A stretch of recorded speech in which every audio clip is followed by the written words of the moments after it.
Our major story centers on an emotional setback for Indian wrestling ace Vinesh Fogart, who was disqualified from the Paris Olympics 2024 just hours before her final match. Hello viewers, you are watching Vibes of India and I am Yuvraj.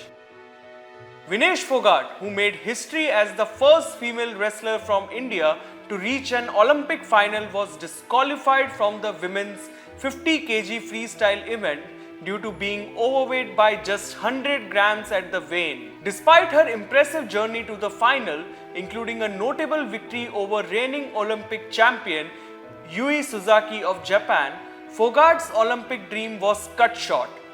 The disqualification means that she will return home without a medal despite having secured at least a silver by reaching the final.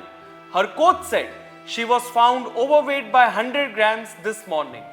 The rules do not allow this and she has been disqualified. The Indian Olympic Association has confirmed the disqualification in an official announcement, leaving fans and supporters devastated. In the wake of this disappointing news, prominent figures and leaders have rallied to support Fogart.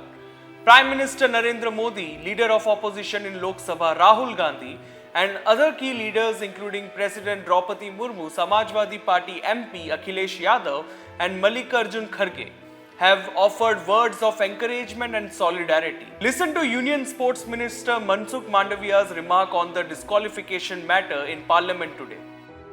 Speaker साहब, भारतीय wrestler Vinesh Phogat Paris Olympic की स्पर्धा से बाहर होने पर मैं एक वक्तव्य देना चाहता हूँ।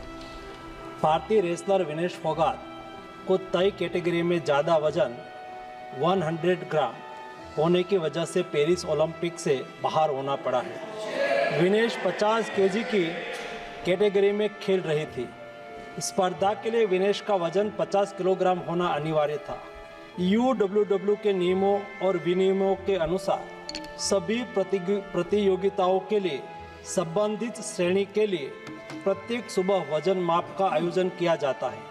अनुच्छेद 11 के अनुसार यदि कोई एथलीट वजन माप प्रथम अथवा द्वितीय में भाग नहीं लेता है अथवा असफल हो जाता है तो उसे प्रतियोगिता से बाहर कर दिया जाता है और बिना किसी रैंक के अंतिम स्थान पर रखा जाता है। 7 अगस्त 2024 को 50 किलोग्राम महिला कुश्ती के लिए वजन का निर्धारण 7:15 और 7:30 पेरिस समय के अनुसार रेपोचेज और फाइनल में भाग लेने वाले पहलवानों के लिए किया गया था। विनेश का वजन 50 किलो 100 ग्राम पाया गया, इसलिए वे स्पर्धा के लिए अयोग्य घोषित की गई। इस मामले को लेकर भारतीय ओलंपिक संघ ने अंतर्राष्ट्रीय कुश्ती संघ से कड़ा विरोध भी दर्ज किया है। नेशनल भारतीय ओलंपिक संघ की अध्यक्षा PT उषा भी अभी पेरिस में है।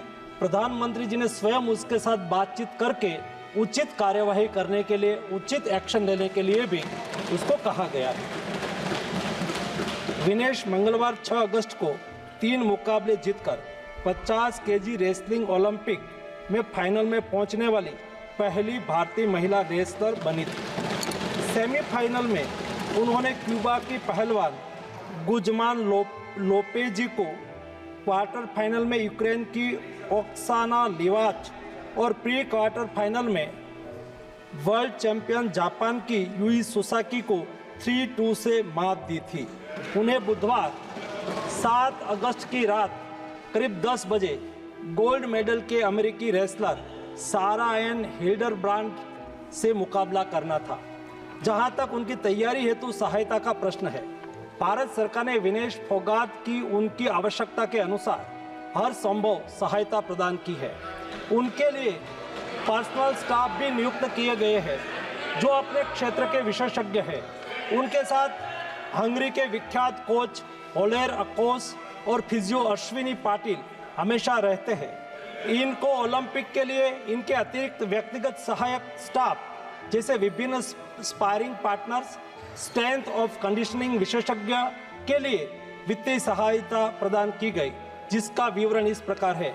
ओलेर अकोच कोच के रूप में उसके साथ थे। वैन पैट्रिक लॉम्बार्ड स्ट्रेंथ और कंडीशनिंग विशेषज्ञ, अश्विनी जीवन पाटिल फिजियोथेरापिस्ट, मयंक सिंह गरिया स्ट्रेंथ और कंडीशनिंग विशेषज्ञ, शुभम और अरविंद स्पारिंग पार्टनर। इनको पेरिस ओलंपिक चक्र के लिए कुल 70,45,775 की वित्तीय सहायता दी गई है, जिसका विवरण इस प्रकार है। स्पेन के ग्रेट पिक्स में भाग लेने के लिए वित्तीय सहायता, साथ ही 3 जुलाई से 13 जुलाई 2024 10 दिन तक मैड्रिड स्पेन के अंतर्राष्ट्रीय प्रशिक्षण शिविर के लिए अतिरिक्त वित्तीय सहायता। The outpouring of support from across the nation highlights the impact of Fogart's journey, which has had on Indian sports. While this setback is disheartening, her achievements on the international stage continues to inspire many. For more news and updates, keep watching Vibes of India.